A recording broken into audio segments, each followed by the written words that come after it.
Direct from the Broski Nation headquarters in Los Angeles, California, this is the Broski Report with your host, Brittany Broski.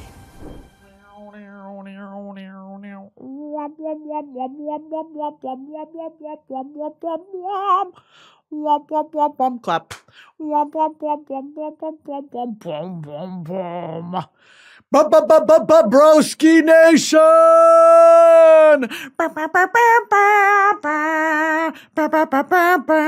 Actually, what would my WWE walkout be? My WWE walkout would be...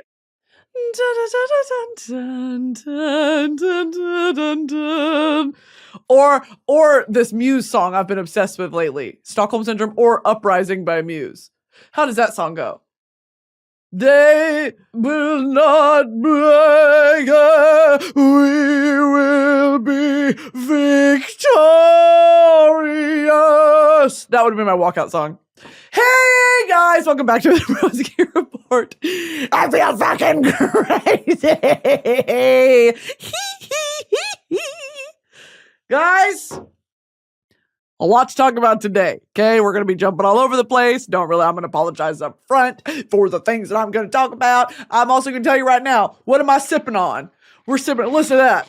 Yeah, we're sipping on a half sweet, half unsweet iced tea in my Fuzzy's Taco Shop cup, okay? What's it say on here? It's taco clock somewhere. I know that's fucking right, okay? You know my latest sort of like, what do y'all call it? Vocal stem of the week? The thing that I walk around my house saying is, well, all we can do is pray for her. It applies to anything. It's the new bit. If someone's doing really bad or someone's doing really well, it's, well, all we can do is pray for her. That Theo Von clip. I don't know if Theo Von, the girls like him, right? I've always thought Theo Von is hilarious, but I don't know if he's problematic. So, what are we talking about today? First of all, some housekeeping. Broski Report merch is still live. Go get it, guys. If you want it, go get it. It ships out the week of April 1 because it's made to order. So go get that now. Next order of business. I was on the pit stop. With Trisha Martell, my sister in Christ, my brother in arms, and we just had a good old time, didn't we? It's always a great time when I get to see my sister Trish.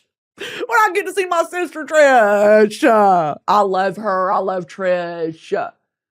You know, whenever someone comes up to me in person, they're like, I love you and Trixie Mattel. I'm like, well, she's really hard to look at, but she is sure fun to be around. And they're like, I'm not joking. You ever looked at her? Yeah, try sitting across from her. Katya is a God warrior. Katya is a warrior of God. All right? We don't talk about it enough.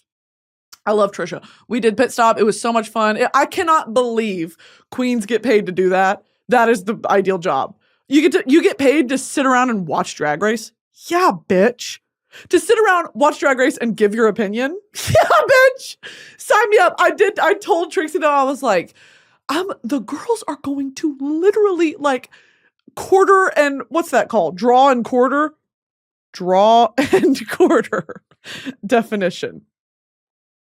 To be hanged, drawn, and quartered became a statutory penalty for men convicted of high treason in the Kingdom of England from 1352 under King Edward III, although similar rituals, hey, don't care.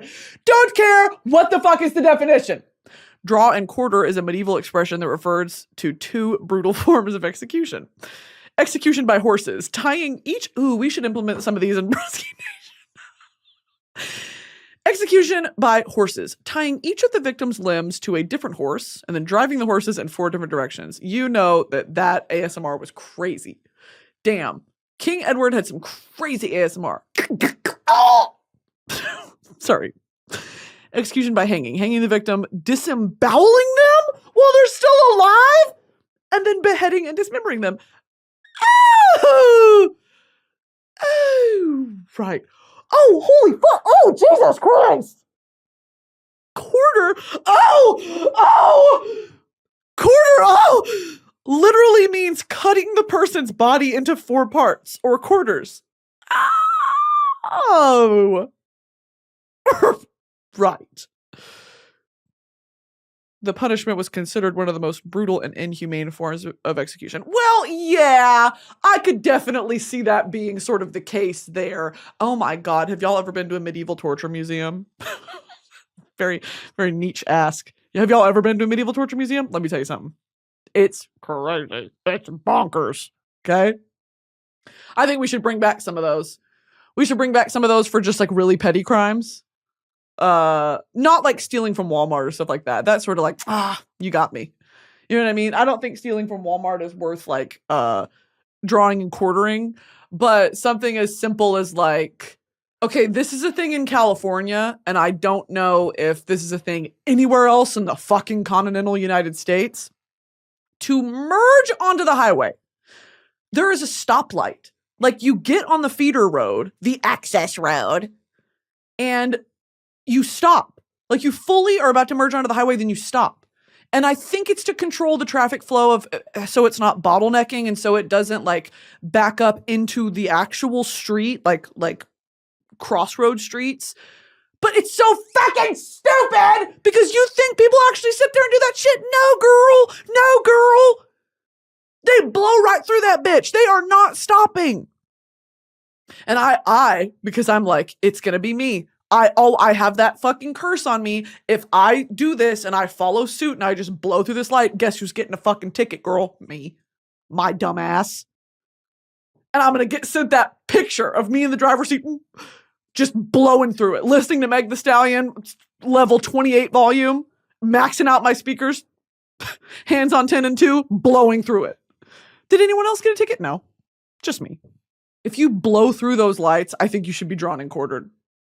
Because you are defeating the purpose. I think, honestly, if the light worked, if people actually abode by the rules, and they were able to merge onto the highway in a way that actually, monitors and regulates the traffic flow, maybe it would work. Okay? It doesn't. Oh my God, completely separate thing yesterday. I was driving to Brooke Averick, Lady Efron's podcast release party. Her podcast is out, I believe, today. And I'm the first episode. Y'all go give it a watch. That's my sister. I love her. It's called Obsessed. Her new podcast is called Obsessed, of course. Because of course it is. Like, one thing about me and Brooke that we have in common, we don't know how to like something normal. And I think she really embodies that. I'm so excited about the podcast. Anyway, I was on the way to, she had a little trivia night. It was a Brooke-themed trivia night. It was Criminal Minds, ACOTAR, Glee, and Broadway. Those were the fucking categories. ACOTAR, of course. ACOTAR, of course, I won for my little group. They were like, we haven't read. Yeah, I know you bitches haven't read. You bitches can't read. I will be the fountain of information, the fountain of knowledge on ACOTAR. You can bet on me for that. I'm on my way there. I was in Santa Monica, and I'm driving there, and I'm headed. This is about to be the most California sentence I've ever. And trust me, it hurts coming out. I'm like, saying this. I'm headed south on the 405. Okay, it's like a windy highway through the mountains. On the opposite side of the highway, headed north, there is a police lineup of like, I'm not joking, probably 15 to 20 cop cars. It's spearheaded by 3. And then behind those 3 are 2 stretch limousines with American flags up front, like the little flags and they're going super slow, which I'm just like, why the fuck would you do this? Take a fucking helicopter. Oh, you bitches are so annoying. And I'm like, oh my God, who do you think that could be? Is it Obama? Is it Trump? Is it Joe Biden? Or is it like a senator or a congressman or whoever? And if that's the case, why wouldn't you just fly? Why are we driving? Why do we have 2 stretch limousines and a fucking 30 police car police escort stopping traffic on a Wednesday night? Oh, you bitches. And so I look over and I'm like, oh, holy shit. If it's not presidential, then it's something. Come to find out, I call my mother because I'm driving. I call my mother and I say, can you Google something for me? She's like, yeah, what's going on? I was like, there is an escort happening on the 405 right now. So we're in SoCal. Can you look up on Twitter or somewhere, like, who's here? Turns out it was the Veep. It was Kamala Harris. Kamala Harris, welcome to SoCal. SoCal, the best Cal, we like to call it. SoCal, best Cal, the fancy Cal. I love SoCal. I live in SoCal. I was like, oh, holy shit.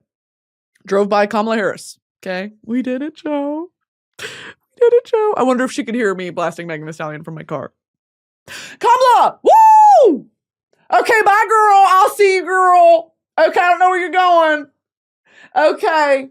If y'all were headed that way, I passed a Cane's earlier. Y'all stop at that Cane's. All right, love you. I'll see you, girl. Okay.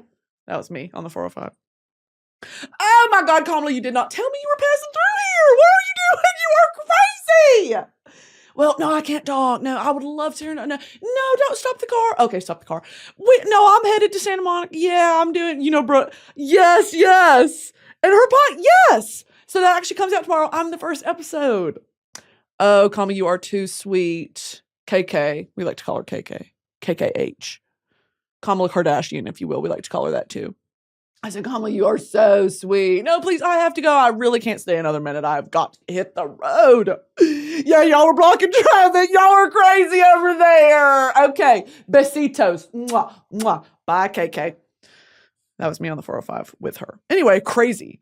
These politicians are just, I always think, I don't know why I don't think that they're like going to be driving on the highway. I don't know. Well, she wasn't, of course. Someone was driving her. But I was like, whoa, that's the first time I've ever seen like a presidential-esque escort. And they were just on the road. And of course, they stopped traffic. So it was the 3 police cars, the 2 stretch limousines. I wonder if anyone was with her. And then like, I'm not joking, 15 cop cars behind her. And one of them was doing like a serpentine thing, like the very last one.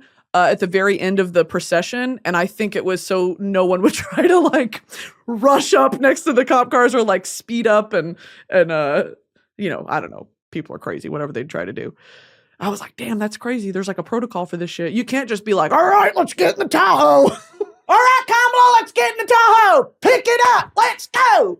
Anyway, that's what I'd do if Kamala Harris was staying at my house. I'd be like, Kamala, we were supposed to leave 15 minutes ago. Get your ass in that car.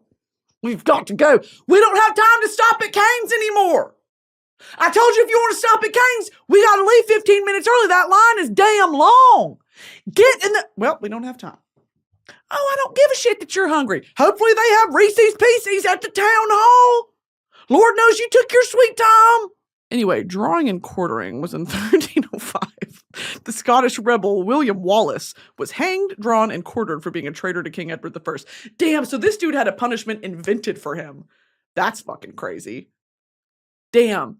He was like, King Edward was just, I fucking hate it. Okay, hear me out. What if we got 4 horses and we tied this motherfucker to the horses and we said, yeah, and they ran. Yeah.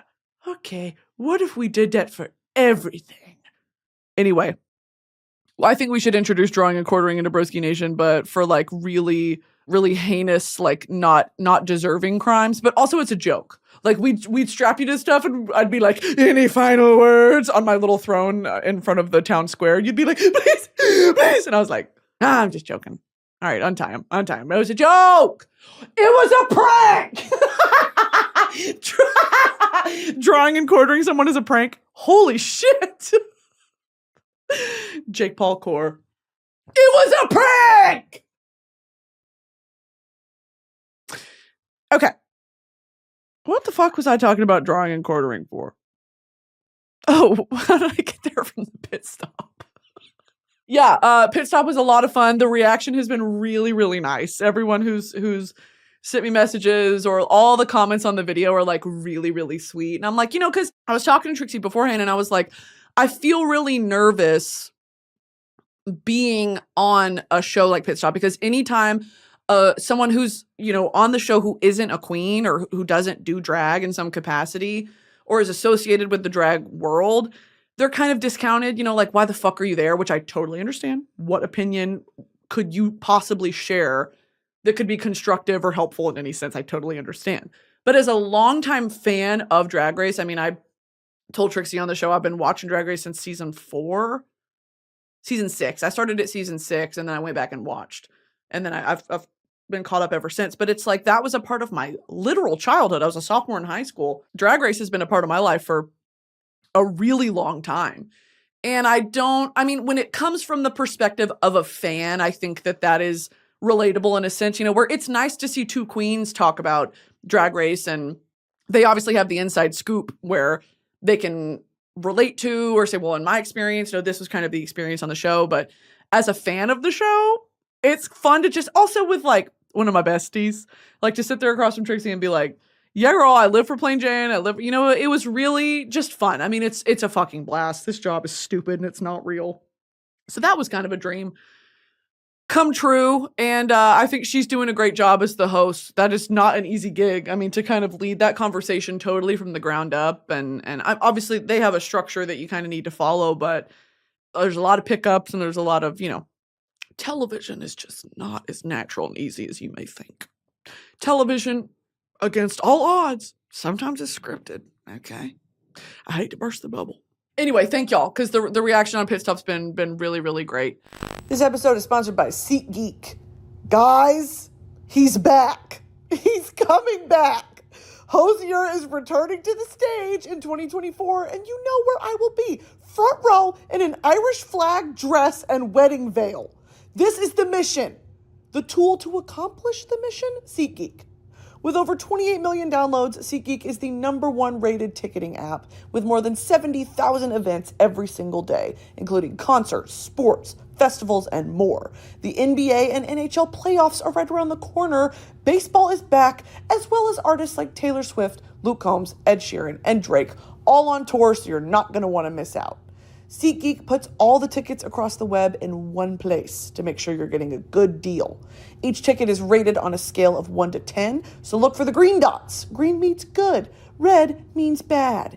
Every ticket is backed by their buyer guarantee, and SeatGeek is the only site that lets you return your tickets ahead of the event with swaps. And you know that I come bearing a code for Broski Nation. Use my code BROSKI for $20 off tickets at SeatGeek. That's $20 off your first purchase with promo code BROSKI. Make sure you click the link in the description to download the app. And please, Hozier, I'm coming. Just be patient. Relax. This episode is sponsored by Tinder. It is the place to be right now. The spring vibes are radiating and sizzling all over the place. It's time to take control of your 2024 love life. Who knows, you may find yourself catching feelings and falling in love, or finding someone who matches your energy. It has boundless possibilities where everything is possible. Seriously, it starts with a swipe. Hop into your dating era now. This is the best time on Tinder to find the most matches, so you have the most opportunities to find whatever you want on Tinder. Hear me out. Tinder is the dating app to be on. It is easy. It is fun. Tinder has it all. No, actually, it has all the profiles. The most possibilities to find the love of your night or your life, or someone to become that couple with. It's time to reignite that flame. Grab your phone, tap that download button, and make this your best year yet. Explore all the possibilities for yourself and download Tinder today. Okay, here are the 3 songs of the week. I kind of want to get into it early just because it's on my mind, okay? And kind of in the vein of Drag Race. Not even in the vein of Drag Race, in the vein of Trixie and Katya. One of my songs of the week is going to be by Linda Ronstadt. One of my songs of the week is going to be How Do You End? You Are Lonely. I've gotten a bunch of, for some fucking reason, Linda Ronstadt videos on my For You page, and I eat every single one up. I get Old Cher, I get Linda Ronstadt, I get the Mamas and Papas, I get Dolly, of course, Dolly and Porter Wagner. I get old Johnny Cash, I get old Hank Williams, I get a lot of, and then like every now and then it'll be like, Mariah Carey's best vocal moments. And I'm like, fuck yeah. And then I'll sit there and watch the 9-minute long TikTok of, okay, Celine Dion, Mariah Carey, Whitney Houston, who you got? And I'm like, that's an impossible choice, but I'll sit here and I'll make the choice. Oh my God, it is so sad what's happening to Celine Dion. Her like health. Celine Dion's sister says singer doesn't have control over her muscles. Oh my God. Grammy winner and international icon Celine Dion is working hard but doesn't have control over her muscles, her sister Claudette has told Canadian media. Dion earlier this year canceled all tour dates through 2024 due to a rare neurological disease called stiff person syndrome. That is so sad. In our dreams and hers, the goal is to return to the stage. In what capacity, I don't know. The vocal cords are muscles, and the heart is also a muscle. This is what gets me. It's a 1 out of a million case. The scientists haven't done that much research because it hasn't affected that many people. Oh my God, that fucking sucks. That is one of my biggest fears about getting older and aging. I'm not so much afraid of age. I'm afraid of the health risks and the deteriorating health that comes with age. Like I am acutely aware of my sort of lack of activity, my lack of dedication to living a healthy lifestyle. I am not looking for a lecture. I'm not looking for advice. I'm simply just relaying this information to you all. I understand it's so important to wake up and stretch every morning and do vitamins and walk and move your body and, core strength and all this. I totally understand. It's a lot easier said than done. Also, when I've struggled with an eating disorder my whole life, it's just, it's a lot more fucking hard than it should be for no reason. Because I guess I make it harder, my brain. I don't know. And that's one of the things, especially in my family, cancer of all types runs in my family.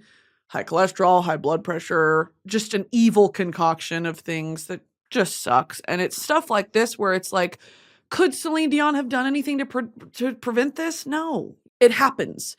And that fucking sucks too. And that's the shit, not to get super deep, but indulge me for a second. That's the stuff that'll make you religious.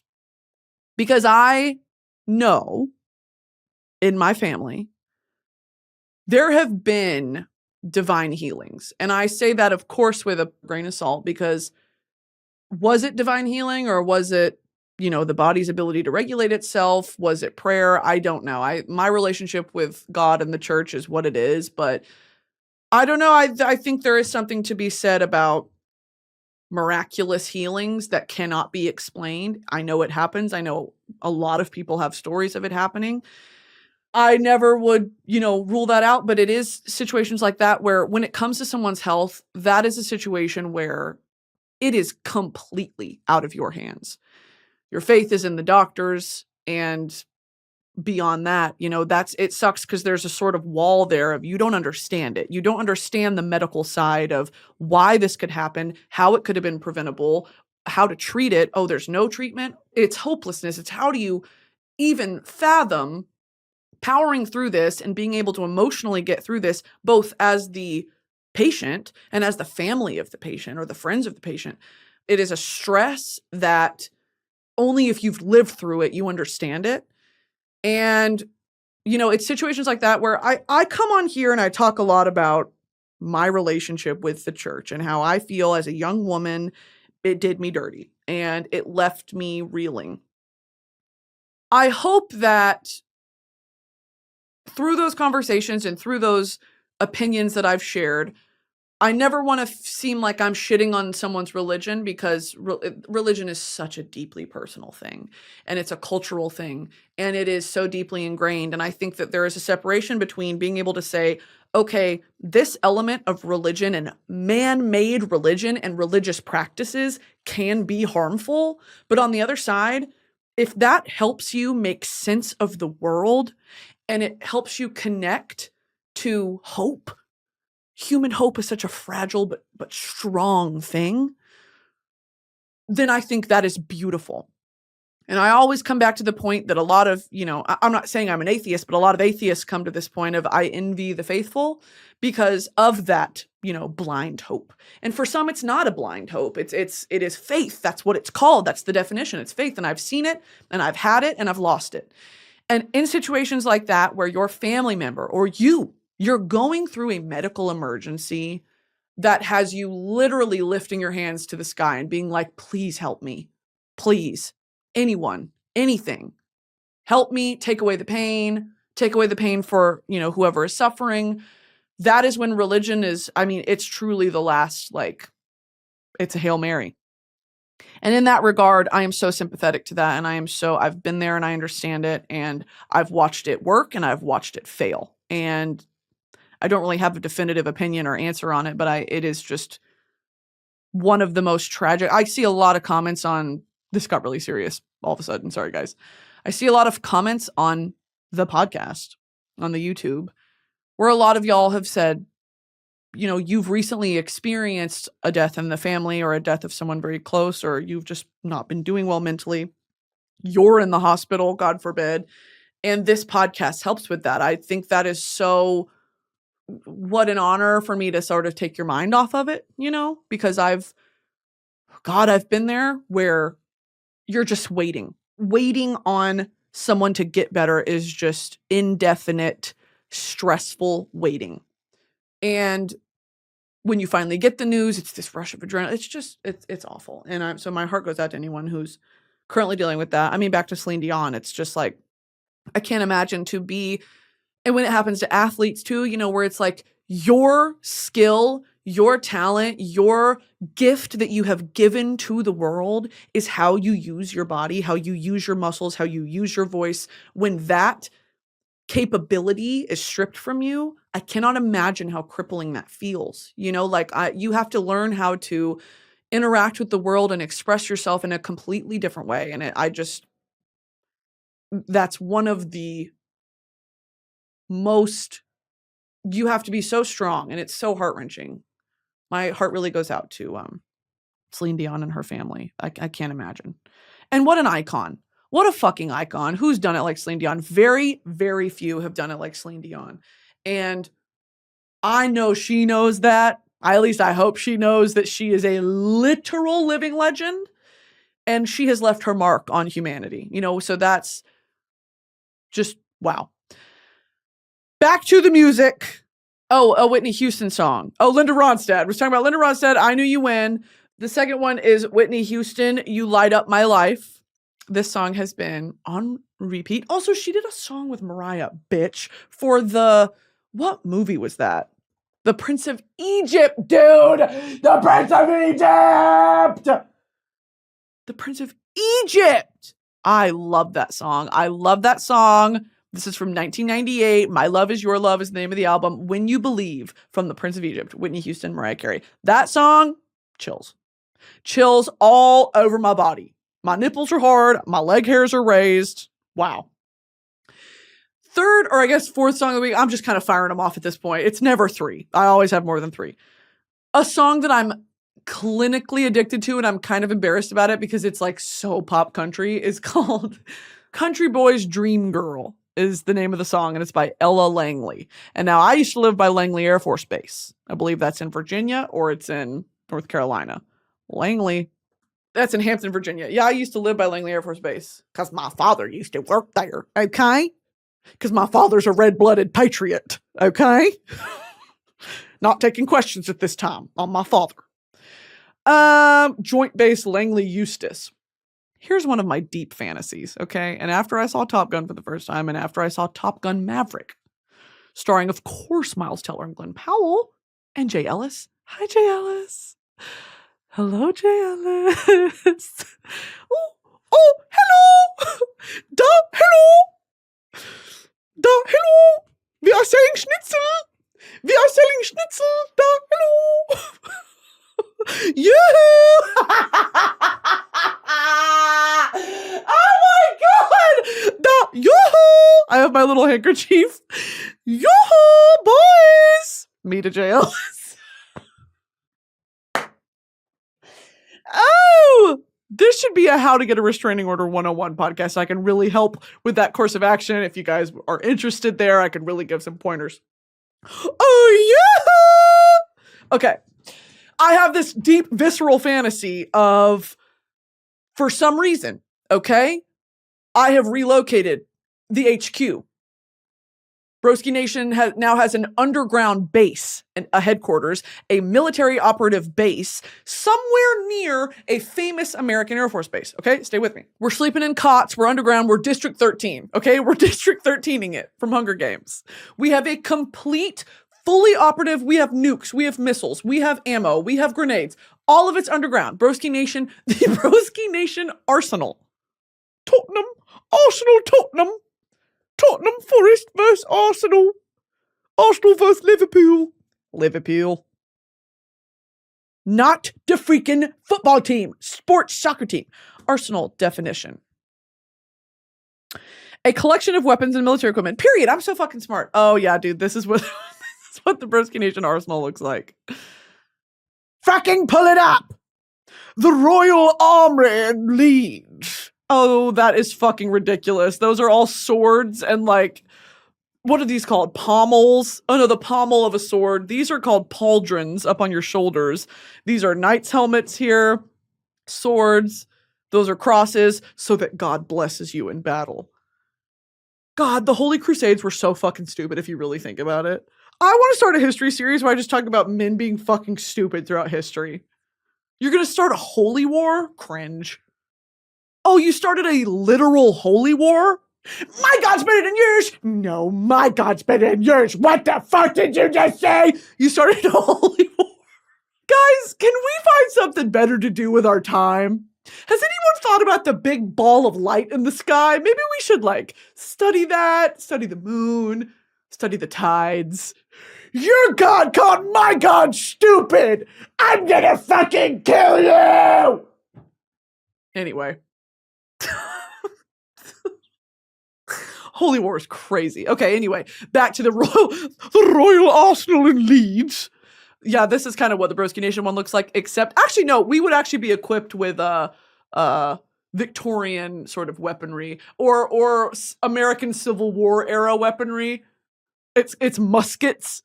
Reload! Oh shit. You have to do the gunpowder and oh shit. Okay, look at oh god damn it. And it's those old-timey cannons. Fire! Fire all! And you have to cover your ears like this. Actually, each member of the Broski military is gonna have to wear a balaclava like this. The one that I currently have on, Teddy Fresh balaclava with the little ears. Okay.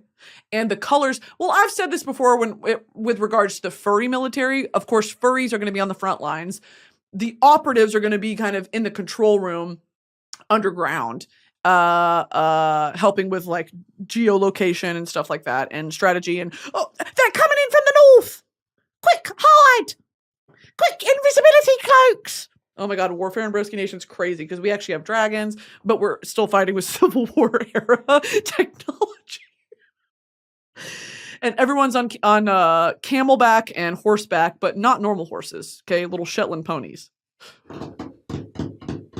And they trot like that. And they're real proper, they're real tiny, and their legs are this short. Anyway, furries are going to be on the front lines because what did I say in that video? Does anyone remember? Say it with me. Bulletproof outfits. Bulletproof uniforms. Okay, little known fact about furry costumes. They are bulletproof if you make them that way. Mine will be bullet resistant, sweat resistant. They will be built with AC and heater units inside of them. Night vision goggles in the fucking eyes. Are you guys listening? Do you care? Can I just get you guys to be serious for half of a fucking minute? It's so hard. Guys, pay attention. We're talking military strategy here. Anyway, back to the Royal Archives in Leeds. Yeah, this is what ours looks like. That's where all the funding is going. Okay, all the money that's being funneled into Broski Nation is being funneled out into the military complex that I'm creating underground, in a sort of District 13-esque way. Okay, now, do I think Philip Seymour Hoffman is hot? Yeah, I do. Okay, a little bit. So those were the songs. Yeah, Country Boys, Dream Girl. Again, how did I start talking about that? How did I start talking about... Y'all need to put me on one of those shows that's like, how do you connect this topic to this topic? I will find a way in 5 minutes or less. Let me cook. Let me cook, okay? I can connect Chernobyl to just about anything. If you give me the time and a microphone, I can really make that happen for you. Those are the songs. The last song is Stockholm Syndrome by Muse. I've been in a Muse mood lately. I think Uprising by Muse was one of my songs of the week like 3 weeks ago. I love Muse. And I only recently realized that they are British. And you got to hand it to the British, okay? They know how to make an alternative grungy rock band. And then reintroduce it to America. You know, that's actually T. If you're like a classic rock enthusiast, classic rock, quote unquote, one of the only like famous American rock and roll bands from that era is Aerosmith. All the other ones are fucking British, dude. Actually, I may be lying. Guns N' Roses, are they American? Wow, wow, wow. They're American. Yeah, 1985. Guns N' Roses and Aerosmith, because fucking Led Zeppelin. How about famous rock bands from the 80s? Oh, guys, the diarrhea is churning. Okay, maybe I'm actually talking out of my ass. Motley Crue, are they British? Motley Crue's American. Let's fucking go. Def Leppard, English. Journey, American. AC/DC, Australian? I thought AC/DC was British. Fleetwood Mac, American, of course. Rolling Stones, British. Queen, British. Dire Straits, British. Kiss, American. Now, I did know that. Whitesnake, English. Iron Maiden, English. Judas Priest, English. See, so many of these are fucking British. The Clash, English. Hall & Oates, proudly American. Okay, don't you forget it. ZZ Top, American. The Police, English. Van Halen. Van Halen's American? Did not know that. Formed in Pasadena, California. Let's fucking go. Bon Jovi, American. Guns N' Roses, American. Metallica, American. That's actually T. Oh, my mom loves Rush. Canadian. Let's go. Woo, Canada. This episode is sponsored by Factor.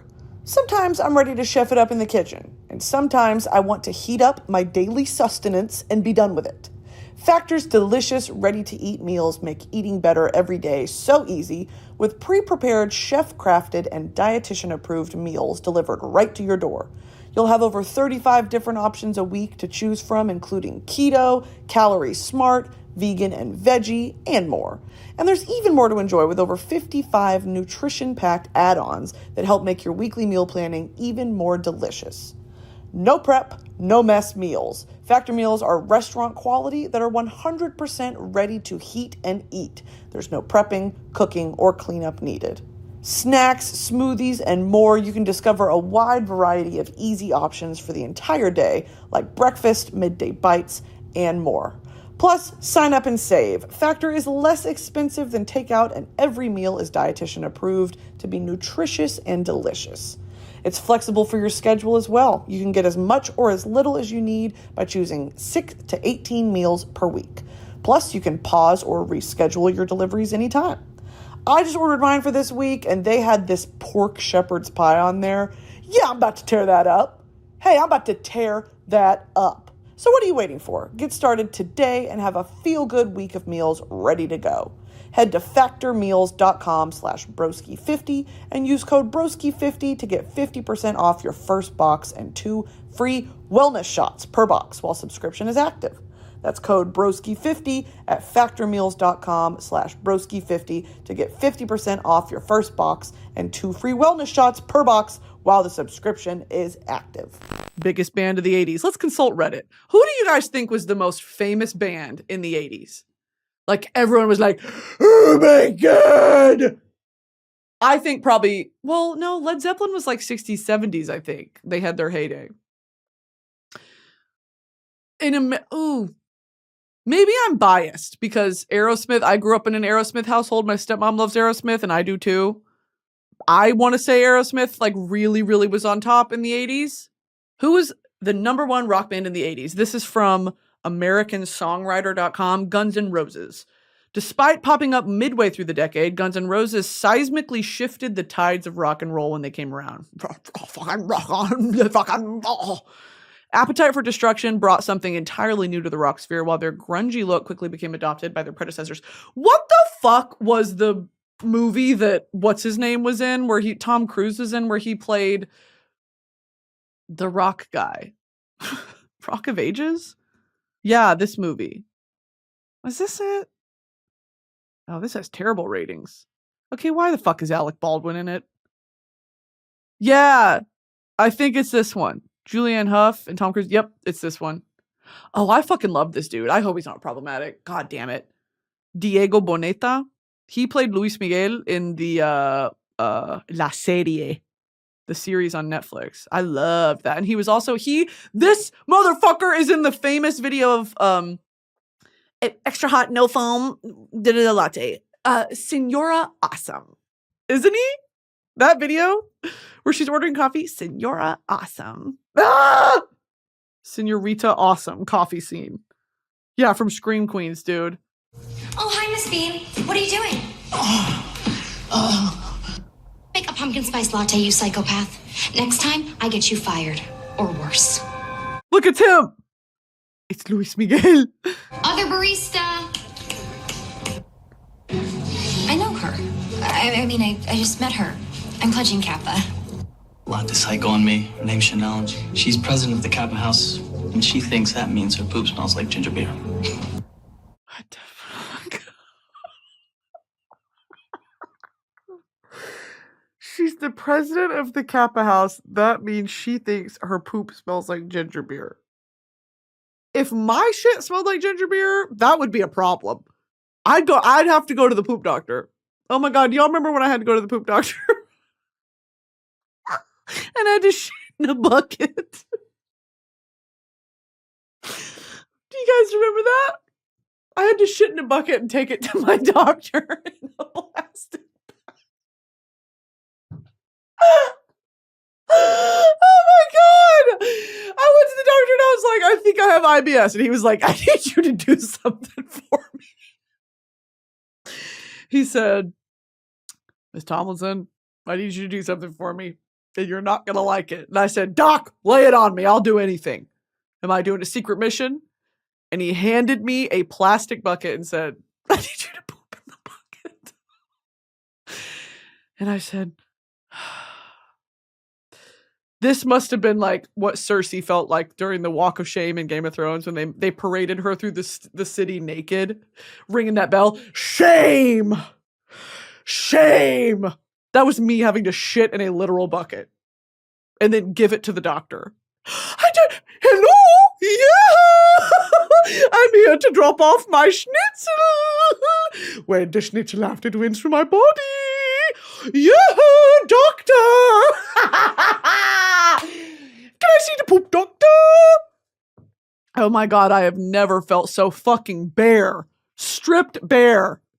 He is so cute in this. I just wish that he didn't act like that. She must think her poop doesn't smell like ginger beer. What are you talking about?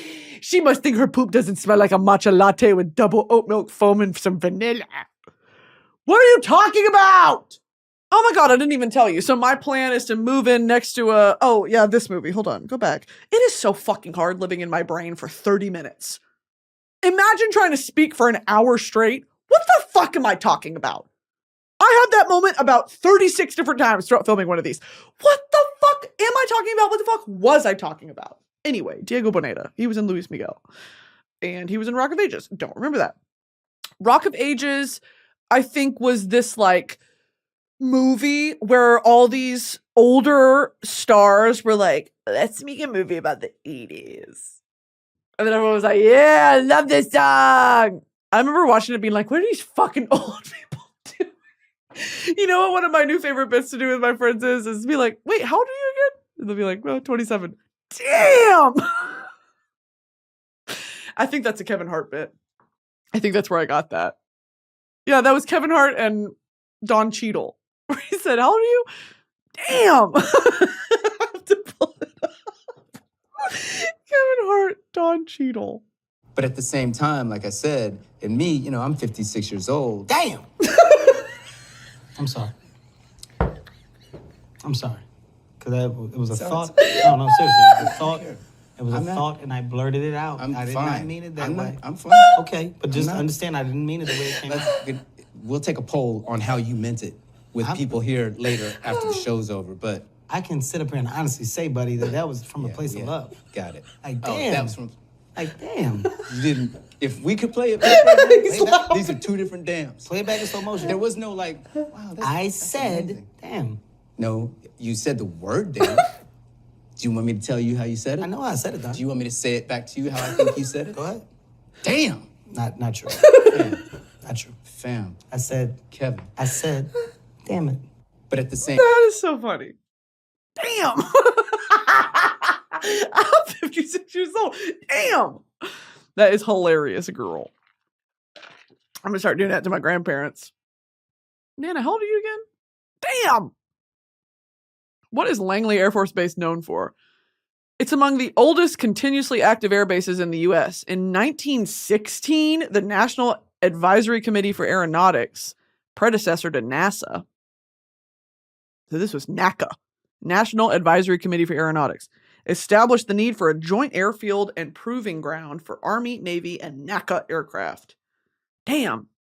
Why is Langley Air Force Base closed? Didn't close. Things to do. Arts and crafts. Oh, on-base recreation. I don't know if any other military brats listen to this podcast, but if you grew up as a military brat, you know that on base kind of slays. I mean, it gets kind of boring, but it kind of slays. It's fun. It can be fun. There's like, oh my God, I remember we lived in South Korea in 2008, and going on base was like the highlight of my week because I was in 6th grade. We lived in a foreign country. I had friends. I also went to school on the American Air Force, or I actually went to school on the American Army base because we lived in Seoul. The American Air Force base is in Osan. We lived in Seoul, off base in a high-rise apartment, and it was me and my family. It was 5 of us.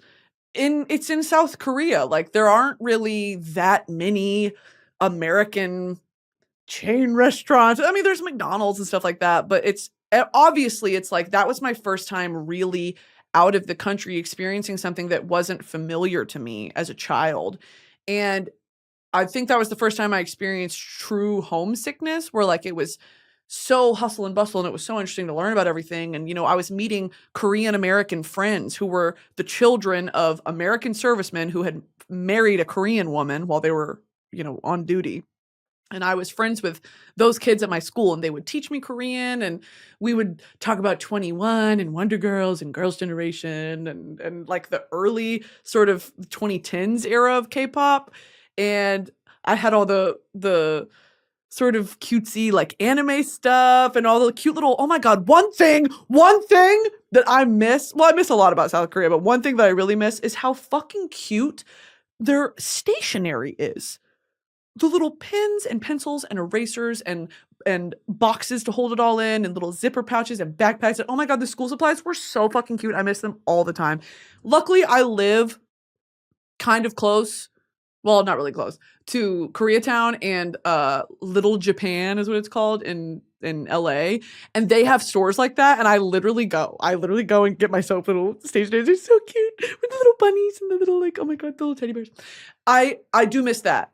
The food, oh my God, we would have like breaks in between classes because it was weird for a middle school. It was like I had to walk to my different classes. It wasn't, you know, just 3 or 4 classrooms. They were different buildings, different little portables, it was a campus. And they had little stands where if you saved up enough won from whatever, you know, if your parents gave you money, you could go and buy the like spicy noodles. I miss it so much. I miss living in Korea. It was really fun. What was I going to say? Oh, you know, sometimes after school, my mom would pick me up, and I think my siblings were in pre-K or kindergarten. Actually, I don't know if my siblings were in school yet. They were really young. I think they were in kindergarten. After she would pick them up and then me up, we would run errands on base, you know, for like whatever reason. And she would take us to the commissary and the BX. And those were places like that had, you know, Taco Bell and Popeyes and Pizza Hut and all this. And it was like, oh my God. And then they had like American toys. I mean, it was like a Walmart on base. They sold electronics and household stuff. And we would go there, and it literally felt like such a treat when we got to go to the BX or to the commissary, because I was like, Popeyes, and they had ice cream, like American ice cream. It was just so fun. And I'm looking back on it now as like, those were just gross chain restaurants, but it's such a piece of home. And I know that there's a lot of, that's a loaded statement of like, why do we associate nasty, gross, unhealthy chain restaurants, fast food chain restaurants with America? But of course we do. And it is such a piece of comfort when you're overseas. It's like, oh my God. And it's not like, you know, if you've ever been to like a Spanish McDonald's, or I went to a Taco Bell in London, it's fucking gross. Like, I don't know what you bitches are doing. Like, it's nothing like an American Taco Bell. And so in South Korea, it would be, you know, I guess the American quality when we would go on base. And I was like, oh, thank God. Gentlemen, ladies and gentlemen, God bless America. God bless our troops. And gentlemen, start your engines. That was me on base. Anyway, yeah, I remember living, we didn't live on base. I've never lived on a military base that I can remember.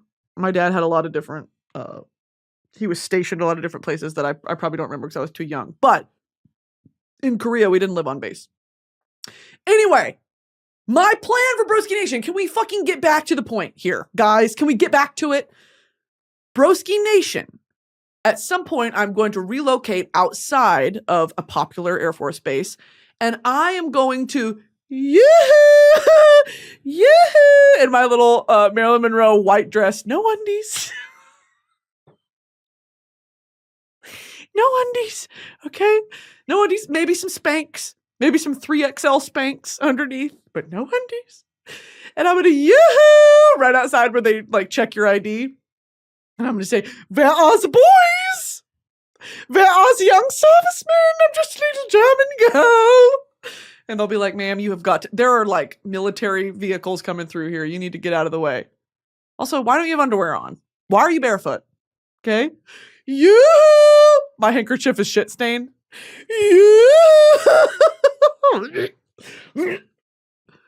They're like, "Ma'am, you are in the way. Please." I'm dodging in between those little, like, the arms that come down to block they'll have the arm come down, they'll check your military ID, and then they'll let you on. I jump it. I'm running. I go straight for the barracks. I go straight for the dorms. Okay? Young gentlemen! Does anybody want me? I'm just a little German girl. They tackle me to the ground. My skirt comes up. No! My Spanx! My tan Spanx. No! Don't make me go back.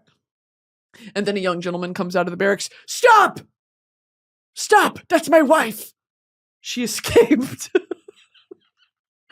What I'm saying is, if there are any young, beautiful, brunette, blue-eyed American servicemen who don't love beating women, please hit my line. Why is it? What is it about the fucking military that makes y'all just want to punch? Y'all just want to punch. Y'all want to hit. Damn. Get that under control, dude. With all that being said, if there is a lovely young gentleman who's just getting out of the military, who's like, "I can't do this anymore," and they're clean cut and they are in a uniform and they want me, guess what? Yoo-hoo! Yoo-hoo! Young gentleman, lieutenant!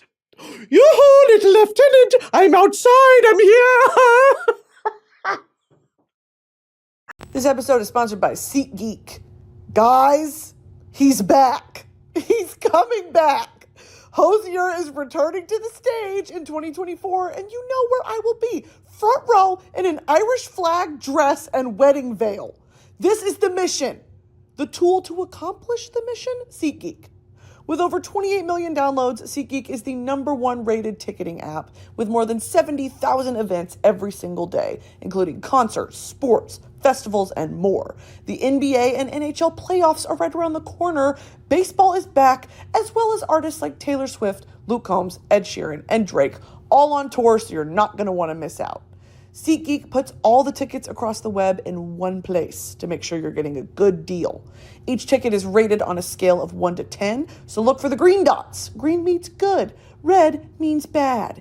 Every ticket is backed by their buyer guarantee, and SeatGeek is the only site that lets you return your tickets ahead of the event with swaps. And you know that I come bearing a code for Broski Nation. Use my code BROSKI for $20 off tickets at SeatGeek. That's $20 off your first purchase with promo code BROSKI. Make sure you click the link in the description to download the app. And please, Hozier, I'm coming. Just be patient. Relax.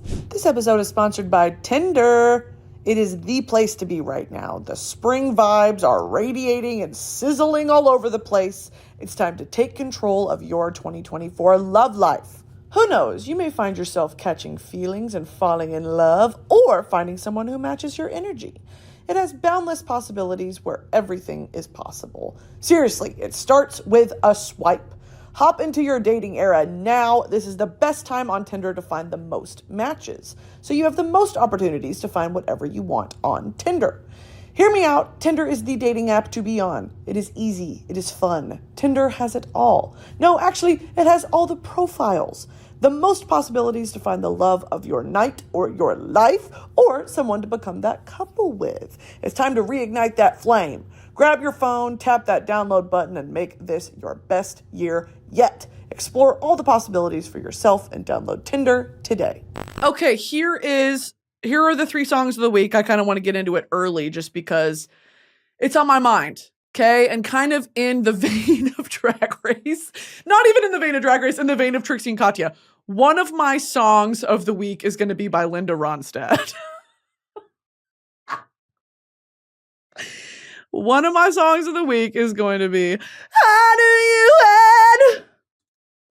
You are lonely. I've gotten a bunch of, for some fucking reason, Linda Ronstadt videos on my For You page, and I eat every single one up. I get Old Cher, I get Linda Ronstadt, I get the Mamas and Papas, I get Dolly, of course, Dolly and Porter Wagner. I get old Johnny Cash, I get old Hank Williams, I get a lot of, and then like every now and then it'll be like, Mariah Carey's best vocal moments. And I'm like, fuck yeah. And then I'll sit there and watch the 9-minute long TikTok of, okay, Celine Dion, Mariah Carey, Whitney Houston, who you got? And I'm like, that's an impossible choice, but I'll sit here and I'll make the choice. Oh my God, it is so sad what's happening to Celine Dion. Her like health. Celine Dion's sister says singer doesn't have control over her muscles. Oh my God. Grammy winner and international icon Celine Dion is working hard but doesn't have control over her muscles, her sister Claudette has told Canadian media.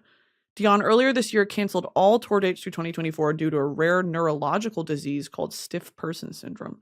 That is so sad. In our dreams and hers, the goal is to return to the stage. In what capacity, I don't know. The vocal cords are muscles, and the heart is also a muscle. This is what gets me. It's a 1 out of a million case. The scientists haven't done that much research because it hasn't affected that many people. Oh my God, that fucking sucks. That is one of my biggest fears about getting older and aging. I'm not so much afraid of age.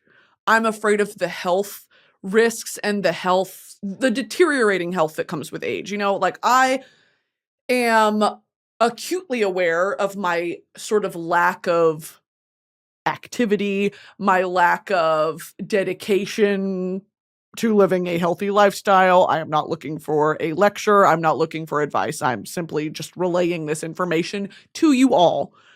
I understand it's so important to wake up and stretch every morning and do vitamins and walk and move your body and, you know, core strength and all this. I totally